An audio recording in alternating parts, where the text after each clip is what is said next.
फार काय असं माझं काय कॉलेजमध्ये किंवा असं बांगडी आणि टिकलीवरती काही क्रश नव्हतं.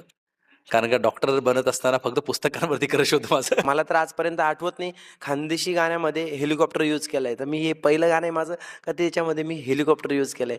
आणि त्याला ते गाणं दिसण्यापासून, ऐकण्यापासून सगळ्या गोष्टी त्याला आवडल्या होत्या. टॉप नॉच आहे म्हणाला होता. भविष्यामध्ये आय एम होपिंग की आदर्श पण खानदेशी गाणे बरेच करेल.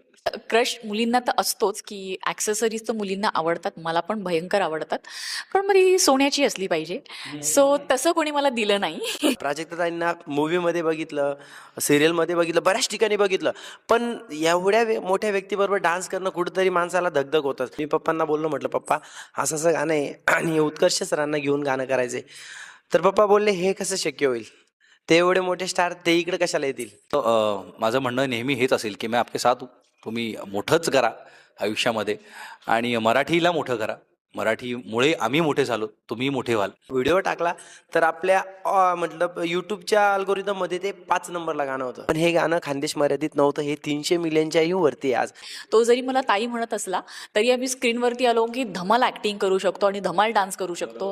ही आमची कला. मला वाटतं हा मुलगा खूप क्लीन आणि प्युअर हार्टेड आहे. आणि शीतलचा खूप एक वेगळा प्लॅन चालू आहे की तिचं म्हणणं आहे आपण UAE जाऊन काही गाणी शूट करूया. माझी अपेक्षा एवढीच आहे, तो खूप मोठा हो आणि खानदेशी आणि अहिरणी मोठी कर. 100% सर, तुमची अपेक्षा मी 100% पूर्ण करेल. कारण की मागच्या वेळेसच सरांनी सांगितलं होतं का विनोद काहीतरी मोठं गाणं कर.